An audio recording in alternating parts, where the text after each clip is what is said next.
listening to the Zero Hour. Rest your eyes.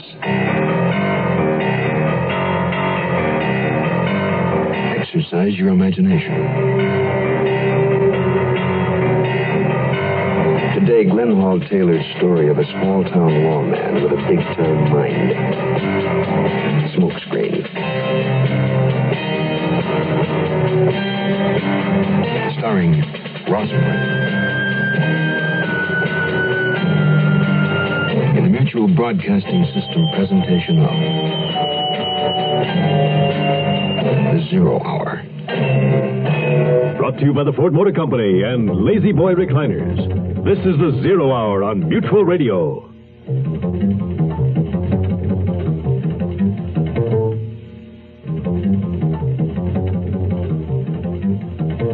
Here's some super news. Wait, let me give you a fanfare.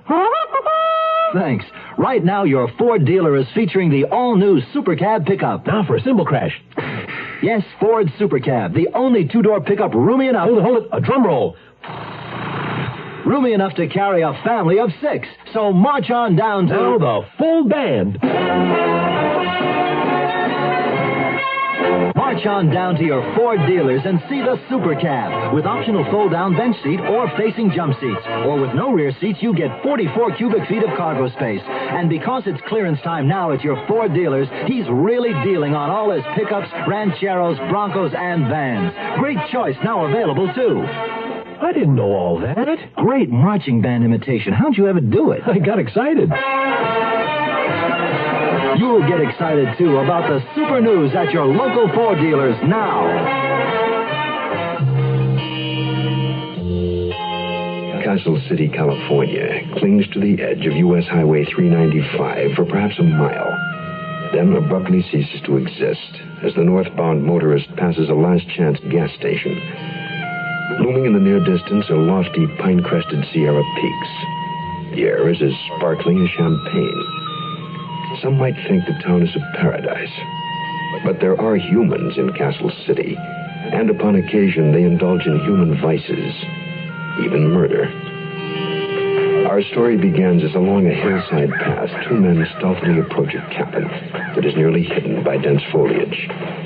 Near the door of the structure is a window. They pause and cautiously peer through it. Okay. Sally's in there. But there's no sign of the guy. Yeah, good. This cabin's got only the one room, ain't it? Yeah. Scott is probably out someplace. Yeah, we gotta move in. Okay. I'll take the door now. We do this quick, just to play it safe. Who's that? Hiya, Sally, baby. Oh, Ed, you scared the daylights out of me. You knew he was coming. Okay, Chuck. Shut the door. Where's Skylar? He's down by the lake fishing. He doesn't expect us, does he? Of course not. No, we're not going to stall around. We take care of the guy and split. I know. You go find him, Chuck. Now, how does he get down there, Sally? Well, there's a path starts back of the cabin. You just follow it down the hill. Leads right to the lake. Is that lake deep? Well, out of ways it is. Good. Now, Chuck, after you knock him off, put some weights on him, you know what I mean? Yeah. And as long as Scott is looking for fish, we'll send him down to make a personal contact. Being a deputy sheriff in a Sierra town like Castle City has its advantages, especially when the trout are plentiful. And whenever the smell of pine drifts out of your neighbor's chimney into the crisp winter air, and in summertime, too, when the vacationing girls with the pretty legs hang around the root beer stand across the highway from the sheriff's station. Sometimes, though, it's danged unpleasant, as it was that day I got a report that Sam Schuyler, a notorious rackets man, was in the area. A concerned citizen had phoned and asked if I was Deputy Jeff Fargo. I said I was. He said he'd seen some guy, one who matched Schuyler's description, up by the lake. Luke Bixby, a rookie assigned to my station at the time, was with me in the patrol car as we barreled along the road on our way to the lake. Jeff, get a load of that guy in a car up ahead. He's all over the road, hogging both lanes. Step on him and overtake him. We're going to give him a ticket. You bet. Give him the reds, Jeff. He's not paying any attention to the flashers. Maybe he's stoned. It's early in the morning? Watch it, Luke. He's going to hit that tree. Look out! Stop the car, quick. Okay. At least he didn't roll over. Let's have a look at him. Yeah, he probably doesn't have a scratch. Those drunks never do. I don't know. He slumped over the wheel. May have just knocked him out, though. Hey, mister? Can you hear me? Listen, I'll get the canteen from our car. Cold water might bring him around. Nothing will help him now. Huh? He's dead. But he didn't hit that hard. He didn't have to. There's a bullet hole in his neck. Ed, why ain't Chuck back here? Don't get antsy, Sally. After he wasted him, you had to tie weights on Skylar's body and row it out to a deep spot. Oh, well, I wish he'd hurry. I want to get out of here. So do I, baby. And believe me, I will never get mixed up in a deal like this again. You don't know what it's like to spend a whole month in this godforsaken place with nobody to talk to except squirrels, birds, and Skylar. I don't know how he stood it alone for so long. Hey, how long had he been here before he sent for you? Well, he's been here ever since he pulled the heist. Nearly 2 years. That's a laugh. Every cop in the state looking for him, and they could have brought him in with a mess of trout. Did he ever tell you why he waited so long before he sent for you? Well, he said he was scared, too. Yeah. I guess he could have stayed hidden up here forever if he hadn't sent for you. But a guy with a yen will make a sucker play every time. Oh, I was sure getting sick of his company. Tell me, Sally, how did you manage to mail the letter to me? Well, I gave it to a guy who was up here fishing. Came just in time. I was beginning to think you'd given us the old heave-ho, you know? Now you know I wouldn't do that, Ed. Yeah, and honey, baby, you'd better not try. What's that? Well, this is the door. What else? I'll handle it. Hey, give me a hand, will you? Chuck. Hey, what happened? Hey, what's the matter with him, Ed? How do I know? Come on, Chuck. Thanks, boss. Oh, gee, Oh, Ed, he's bleeding. What did you do with Skylar? Just give me a minute, will you? Answer me. He got away. You stupid punk. Oh, Ed, now don't sock him. He's already hurt bad. Oh, thanks, Sal. Oh, I don't want no thanks. I want to know how Skylar got away. I couldn't help it. Malaki. You got to listen to me. I went down by the lake looking for him. I didn't see nobody, and all of a sudden I get slugged. You jerk. Didn't you figure something like that might happen if you weren't careful? I didn't see him. That's bad, because he's seen you. Yeah, but I was only wobbly for a second or two. I turned, I saw him running, and I threw some lead at him. Oh, brother. After me spending a whole month with that creep, you blew Now, it. look, I know I hit him a couple of times at least before he got in his car. He got in his car? Oh, no. Oh, look, he can't get far. He was bleeding bad. I could see it. Well, he'll get far enough. Now, look, we got no time to lose. Let's forget about him. We'll get that loot and split. Now, show me where he buried the dough. Well, it's right out back. Okay, come on. Hey, wait for me. Sorry, Chuck. You'll only cramp my style. No, Ed. No, please. No!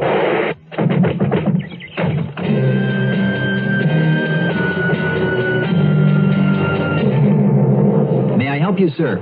The optimism of youth. However, I heard there was a Ford dealer's late show going on here. Yes, sir. And just what in heaven's name might that be? Well, it's our end-of-the-season clearance sale, and right now you can get terrific buys in our Quiet LTD and our mid-size Torino. Marvelous. And what about those little beauties over there? I hear they're very good on petrol. Yes, sir. And if you're economy-minded, you'll like the low clearance prices on our basic Pinto, Compact Maverick, and Sporty Mustang, too.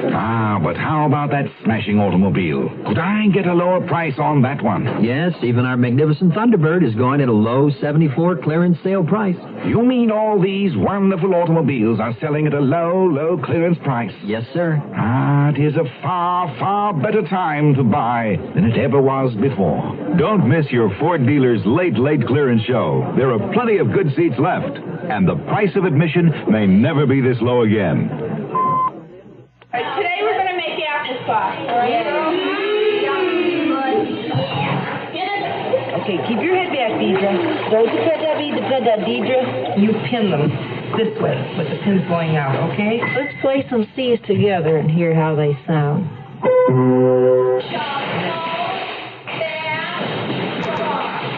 you going to give us the recipe to how to make it? At the end, she gives you Sheriff said I can't keep the space and stuff straight. Yes, you can. Lisa, you've been in 12 feet of water. Are you all right? No. People working with girls' clubs can make a difference. This is Carol Burnett asking you to help your local girls' club or write to Girls Clubs of America, Box 35, Grand Central Station, New York 10017, to help get one started. You can make a difference. Want to be a physical education? You know what you have to do? Good luck. All that science, all that forget Don't get me it. down.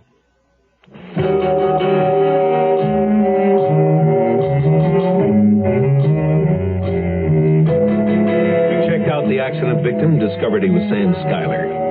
I asked some questions around town and showed the wanted flyer with his picture on it. People like service station owners and the guy who runs the general store. No luck. Schuyler had been real cautious. Finally, though, Buck, the man who rents the pack horses, said he'd seen him enter the driveway of a cabin near the lake a couple of times and told us where it was. We didn't get a fix right away on the car he'd been driving. It had out-of-state license plates. Anyway, Luke and I got in a patrol car and took a run up to the lake. As we swung around a bend at one end, he suddenly spotted a cabin almost hidden by trees. Hey, look, Jeff, up there to the left on the side of the hill. You can barely see the cabin, but that weather vane on the roof's like the one Buck described to us. I'll bet that's Schuyler's hideout. Pull over on the shoulder of the road. We'll take a look around.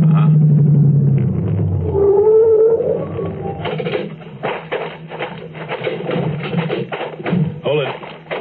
That looks like a path there.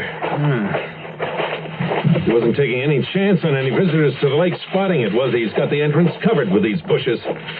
Let's see where it leads. Hey, wait a second. I smell smoke. You're right. Back out of here for a minute, see if we can spot anything. Okay. You see anything? Yeah, look, up there. Wow, it seems to be all around the cabin. Now, you wait here. I'll go to the Jeep and call it in.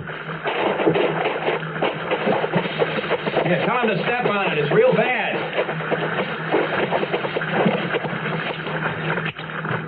Hello? Jeff Fargo calling Sheriff's Station. Do you read me? Over.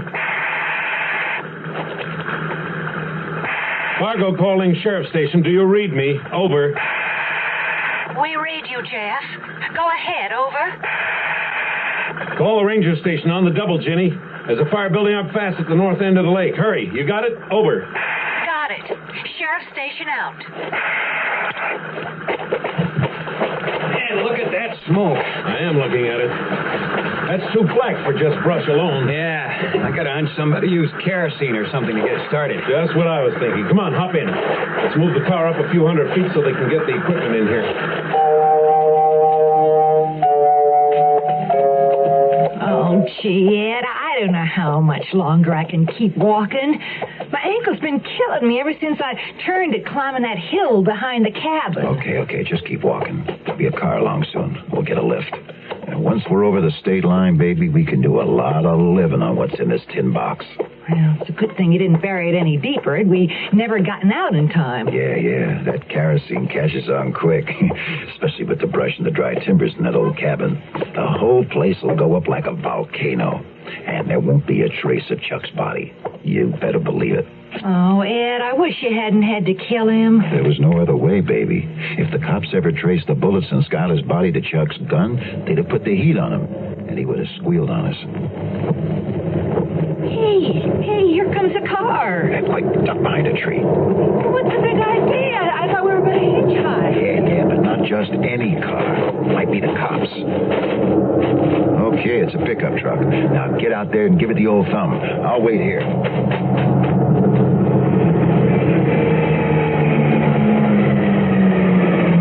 Hey, mister. Yeah, what is it, lady? I need a lift. For sure now, hop in. No, you hop out. What? This gun is loaded and I don't kid around. Hey, now wait a minute. Get out of the truck. Well, now look, mister, I don't... Oh, gee, Ed, he was getting out. Not fast enough. Here, Sally, hold the tin box. I'll get this pub out of here. Now, get on the other side. I'll drive. Hey, now we really start living. After the firefighters had put the blades out, but not before the cabin was completely demolished. The chief ranger guided us around the hot spots to where the cabin had stood, and Luke and I snooped around. What I hadn't expected to find was a body. A body not only charred, but with a bullet hole in it for good measure. At headquarters, there was a message informing us that the license plates on the car in which Schuyler had met his death had been stolen. I went over the car again, inside and out. I took down the engine number, even though I didn't want to hold up our investigation to wait, maybe for days, while the car was being identified. Luke, meanwhile, had been busy and had found some scraps of paper on the floor of the car. When they were pieced together, they gave us an address on California Street and an apartment number. But, Jeff, there's a California street in half the towns in the state, or even the whole country. I know. And besides, with the wrong license plates and no registration certificate, you don't even know where the car's from. After going over that car again, I'm almost positive I know where it's from, and I have a big fat hunch that's where we'll find our killer. Luke? Yeah? You and I are going to San Francisco. Before you invest in a color TV, listen to what these experts say about solid state versus tube type sets. Terry Evans, TV Chief Engineer, San Diego. Color quality on a 100% solid state set will remain stable for much longer than it would on a tube set. John Silva, KTLA TV. I would buy a solid-state television set over a tube set anytime. In a nationwide survey, 95% of the TV chief engineers polled said they'd prefer to buy solid-state for their next color TV. And it's no accident that more than twice as many of these experts own RCA as any other color TV. Lynn Rogers, WXIA TV. If I was going to recommend a TV to a friend, I would recommend the RCA XL100. For color, for reliability, consider the new RCAs. Every one is an RCA XL100. 100% solid state. Don't settle for less. American Lung Association, emphysema spot. Take one. Hold it before we start recording. Let me get a cigarette, huh? A cigarette? Yeah, only take a second. Look, man, we're doing an emphysema spot. So? Well, couldn't you at least wait till we're through? What for? I can smoke and talk. Yeah, well, that's not the point. Oh, now, wait a minute. Don't tell me you buy all that stuff. You mean the correlation between cigarette smoking and emphysema? Yeah, you really believe that? Yeah, as a matter of fact, I do. Well, that's fine, but I've been smoking for over 15 years now, and you don't hear me gasping for breath, do you? Well, it's your life. Thanks. Okay, anytime you're ready. Emphysema spot. Take one. Emphysema. Now, just what does that mean to you? Well, sorry. Take two. An emphysema victim doesn't always get a second chance, particularly if he's a heavy smoker. Remember, see your doctor at the first sign of shortness of breath, then give up the cigarettes. This reminder from your lung association is a matter of life and breath.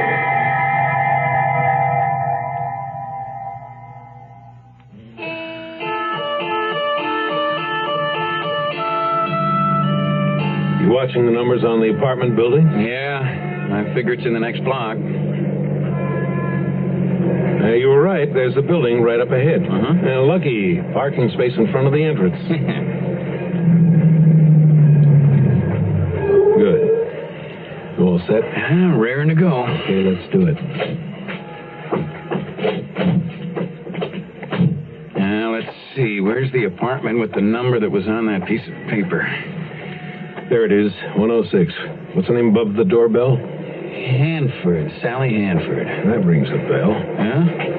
Yeah, her name was linked with Schuyler's for a while. Later, as I recall, she dumped him for an Ed somebody, also in the rackets. You got a pass key that'll fit the front door of this joint? Yeah, there's got to be one in this bunch. Yeah, here, let me try this one. Yeah, got it. Okay. Quiet now. 106 will be here on the first floor. It's 2, 4. Here we are. 106. Hold it a second. Put your ear to the door. Shit, I'm sure glad we're back here. Me too. It's been a long day. I'm hungry. Well, we'll eat in a little while. Are you sure you don't have enough in the freezer to fix something here? Oh, are you kidding? I've been away from here for a month, remember? A month? She was probably up at the lake with Schuyler. Yeah, it would time out that. Besides, I don't feel like cooking. Okay, baby. As soon as I figure where to stash these greenbacks, I'll take you out to dinner. How much is in the box, Ed? Well, since we dug it up, I haven't had a chance to really count it. But a quick flip through of the bundles of bills tells me it could be close to 20 grand. Cheer that. Well, honey, Not only got them cornered here, but we've got the evidence as well. Everything nice and neat. Okay, have your gun ready. Let's not fool these characters. Keep the door in. Freeze! Get him up, you two. Hey, what is this? It's the end of the line. Keep those hands up. All right, frisk him, Luke. Pleasure's all mine. Look what I found. Seems to me it's just what we were looking for. 38. Luke, I think we've hit the jackpot. 38 caliber slugs were taken from both bodies. Read them their rights. Yeah, you don't have to go through all that hocus pocus. I know my rights by now. You should. There's one thing I don't know.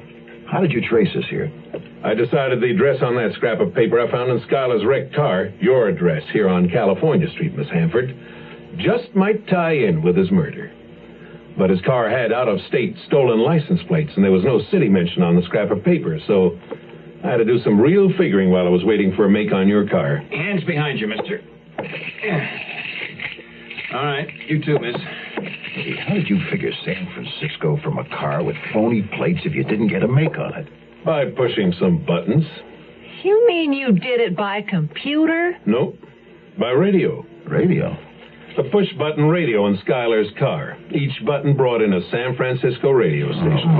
Oh, lousy luck. Lousy? Sort of depends on whose luck it is, doesn't it? I thought my luck was pretty good. Come on, Luke. Let's take these losers down to headquarters.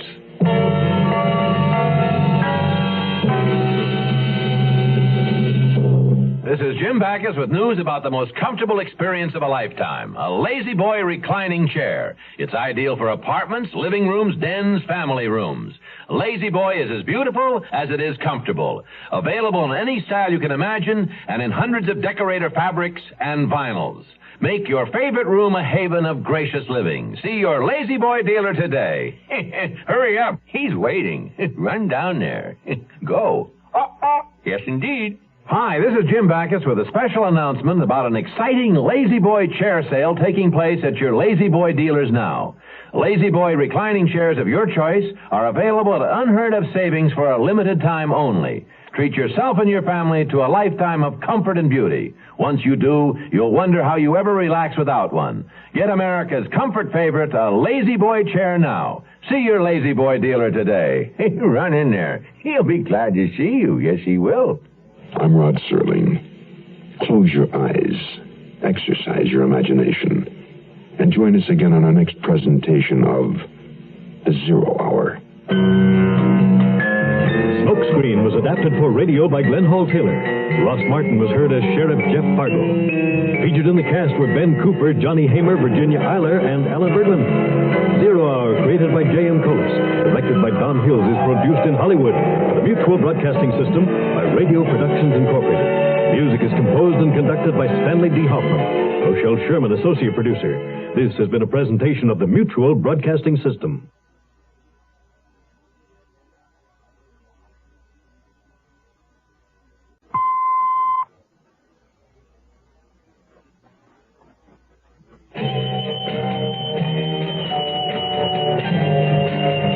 I'm Rod Serling. You're listening to The Zero Hour. Rest your eyes. Exercise your imagination. Today, a story by Gus C. Bays about a jury and justice. The Holdout.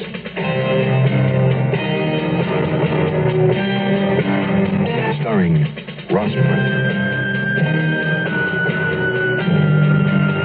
In the Mutual Broadcasting System presentation of The Zero Hour.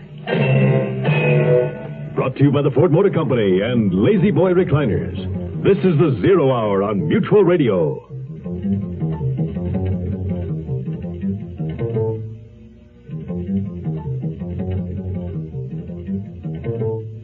May I help you, sir? I heard there was a late show going on here. Could I be mistaken? Well, it's clearance time, you know, and all of us Ford dealers are featuring low end-of-the-season prices on every model. So we're calling it our late show. That's very Strange indeed. Perhaps I have the wrong place. Is there a basement?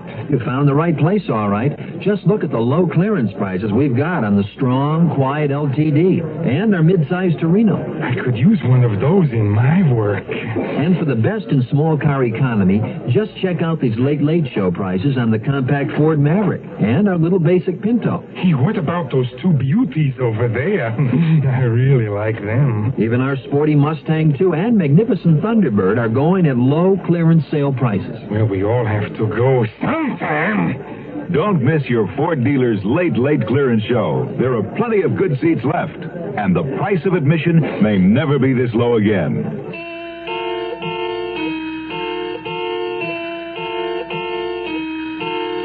The jury passing on the prisoner's life may, in the sworn 12, have a thief or two guiltier than him. They try.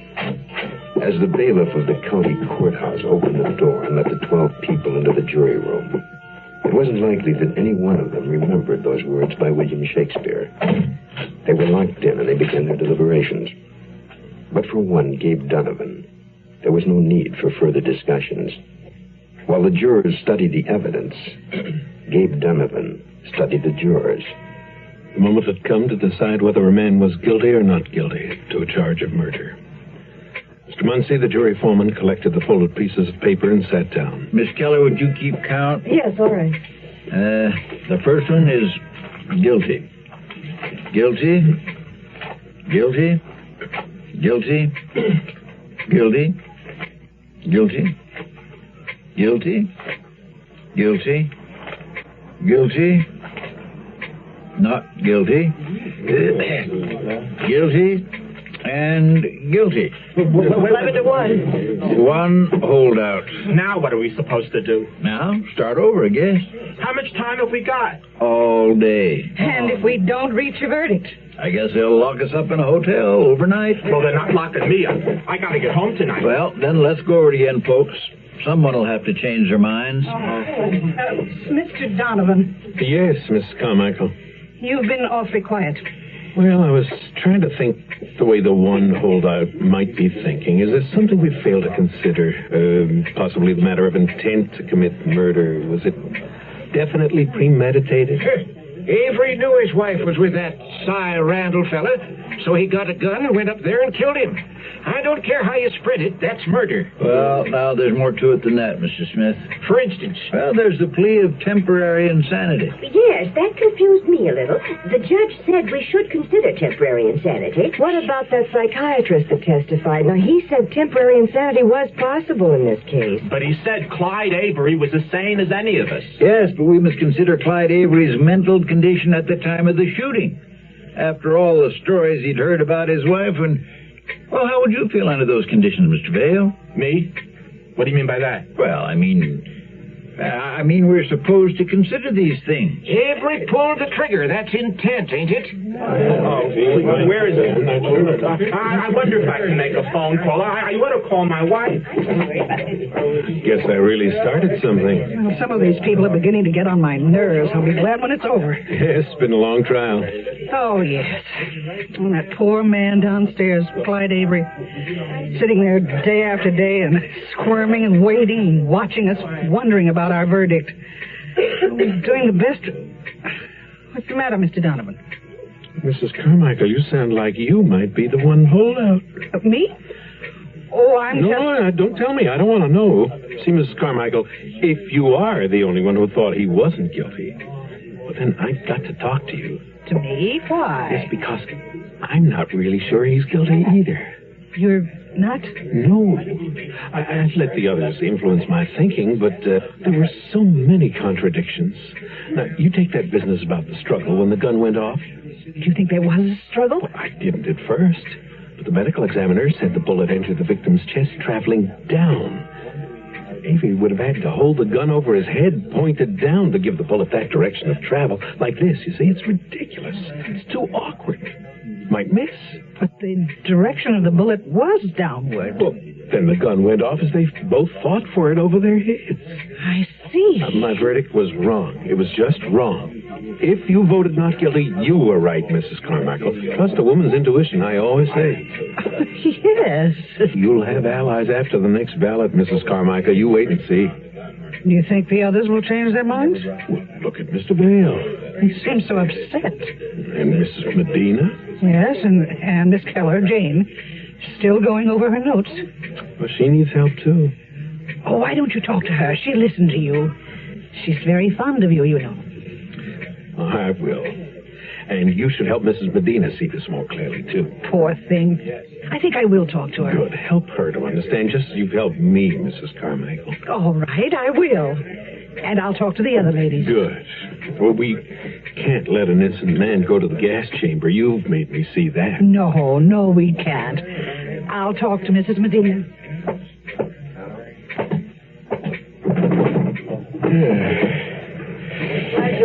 It's stuffy in here. Yes. Gabe, is anything wrong? Wrong? No, why? You haven't said a word to me all day. Well, Jane, we've been busy, so much on our minds with the verdict.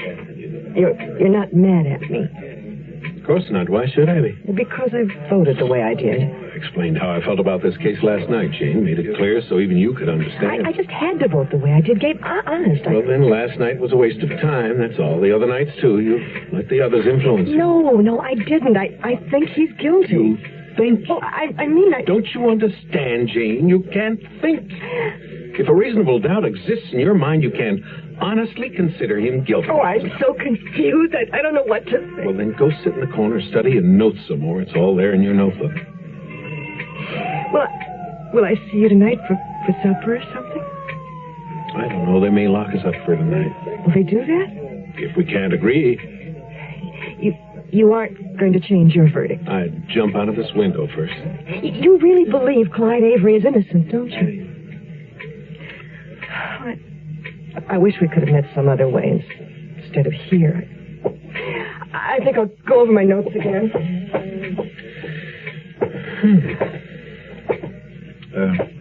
Anything wrong with Miss Keller, Donovan? No. I was hoping we could talk a little before I took the next ballot. Well, the bailiff will be up, so maybe we'd better take a ballot first, see how it's going. Maybe you're right. Folks, can I have your attention, please? I think we should try another ballot before lunch. Now, if you'll just sit down, please. As before, choose either guilty or not guilty. And fold your ballots and pass them down to me, please. Mr. Donovan, you might keep count as I read them? Absolutely. All right. Have I got all the ballots now? So. All right, then. Guilty. Guilty. Guilty. Guilty. Not guilty. Guilty. Guilty. Guilty. Guilty. Not guilty. Not guilty. Not guilty. Oh, no. 8-4. Still a hung jury. RCA asked these TV chief engineers about solid-state color television sets versus tube-type sets. Steve Desatnik, WCVB-TV. Solid state makes a difference in fewer repairs, reliability, and excellent performance. Robert Porter, KMEX-TV. 100% solid state generates less heat, and therefore the components should last longer. In a nationwide survey, 95% of the TV chief engineers polled said they'd prefer to buy solid state for their next color TV. All the new RCA sets are 100% solid state, the XL100s. Charles Abel, KFMB-TV. I just recommended to my son that he buy an XL100 solid-state set because of the greater reliability with less maintenance. For color, for reliability, consider the new RCAs. Every one is an RCA XL100. 100% solid state. Don't settle for less. You're 17, 18. You've graduated from high school. You want to make something of yourself. But you don't have that something to make it with, like money for 4 years of college. What do? Well, you don't need 4 years of college to get a good job. Today, there's a crying need for technicians in exciting fields like oceanography, electronic data processing, health service, environmental control, forestry, and many others. Technicians earn twice the salary of the average high school graduate. Some even make more than 4-year college graduates. All you need is a year or two of technical training. To learn how you can become a technician, send for our free booklet. It's called 25 Technical Careers. Write Careers, Washington, D.C., 20202.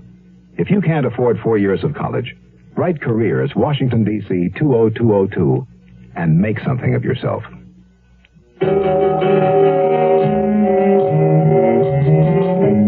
My verdict was clear. Clyde Avery was not guilty. The others simply had to see it my way, or I was neglecting my duty as a juror. Donovan, is that clock right? Maybe a little slow, Mr. Vale. What's Muncie waiting for? Why don't we get started? They've started. Donovan, what do you think? Are we going to get out of here tonight?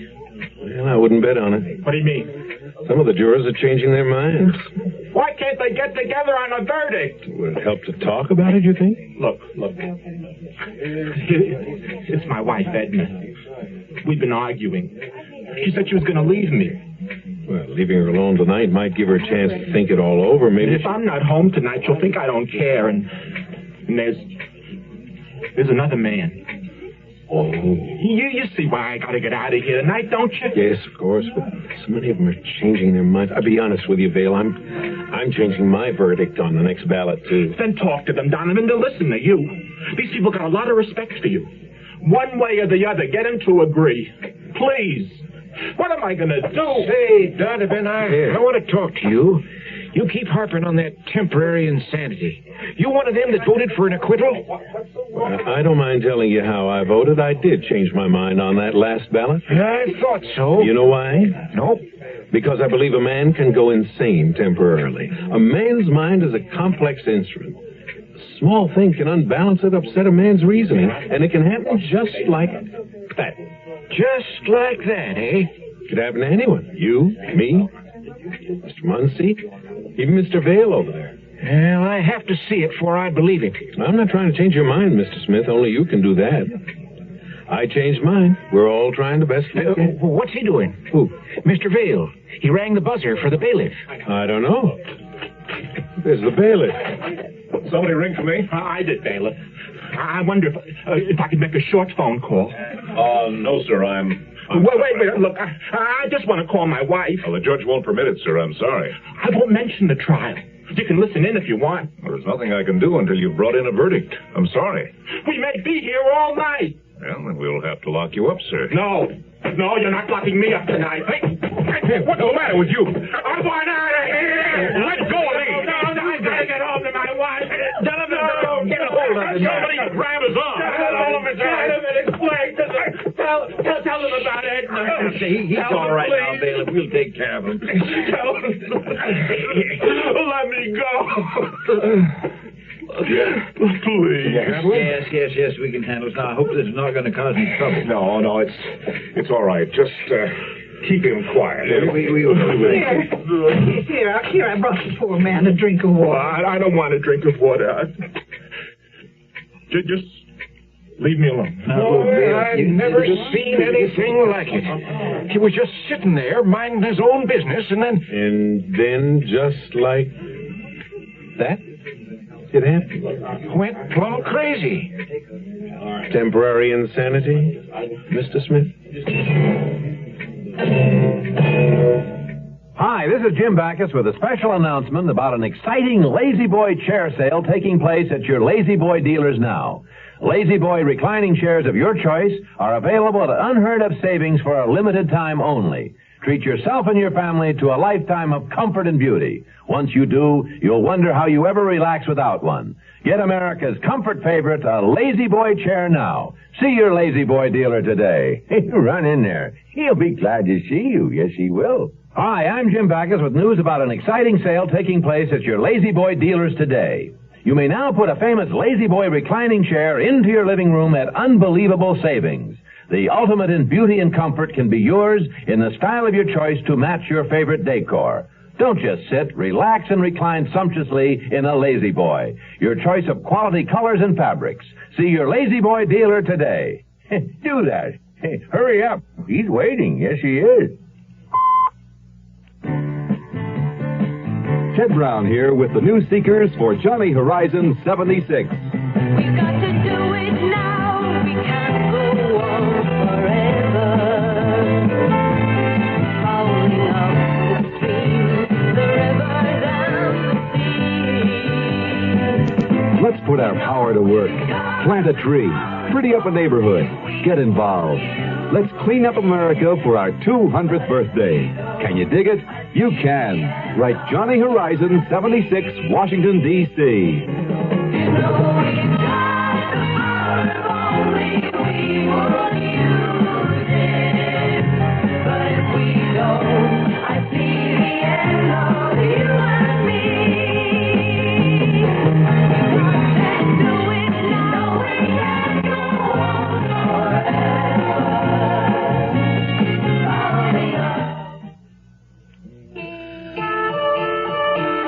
All afternoon I joined small groups around the room. They were like weather vanes. They'd go whichever way the wind seemed to be blowing.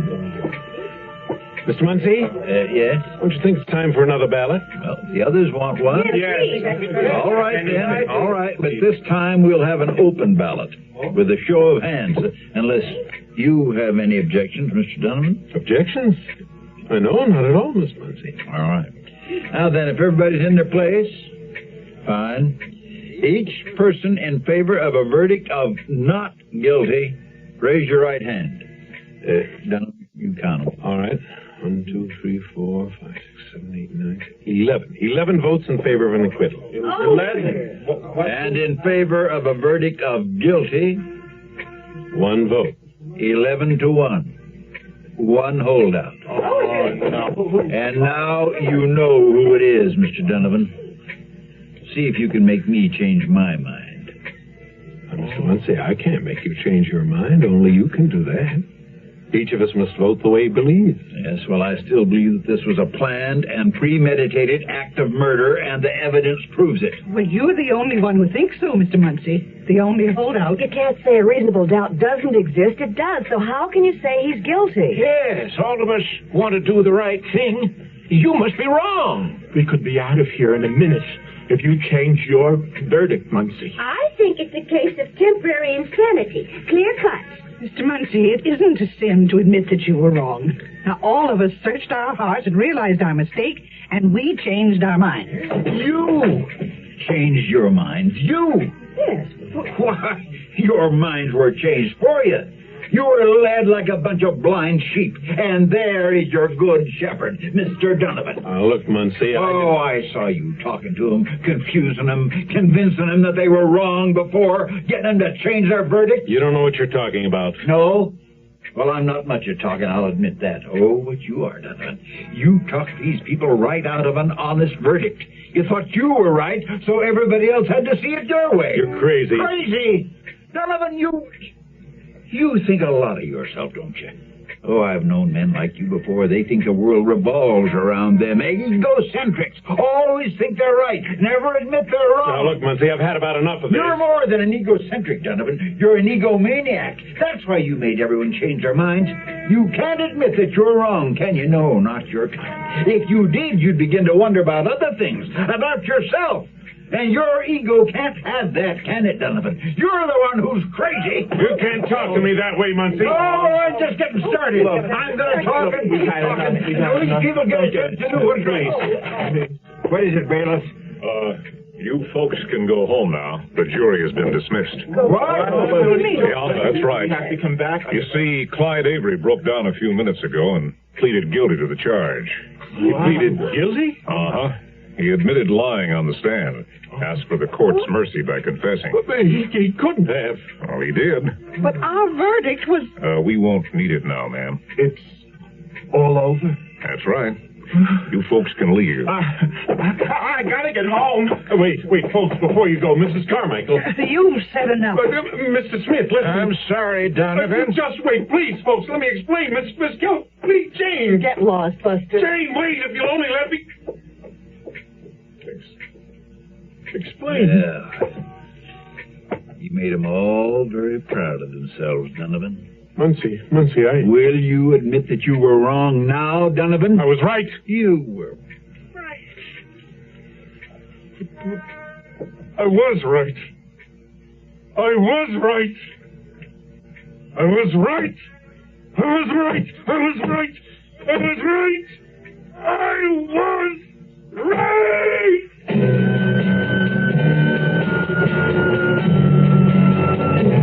You probably know all about Ford pickups.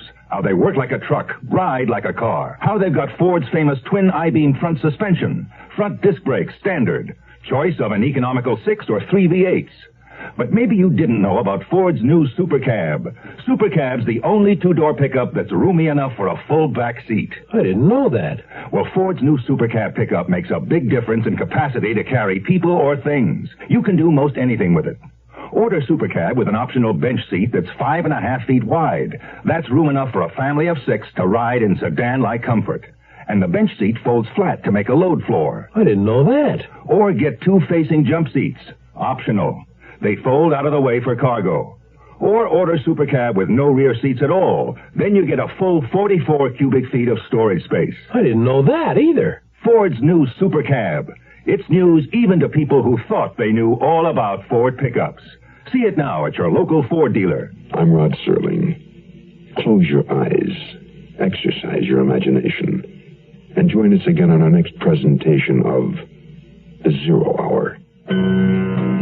The Holdout is an original radio drama by Gus C. Pace.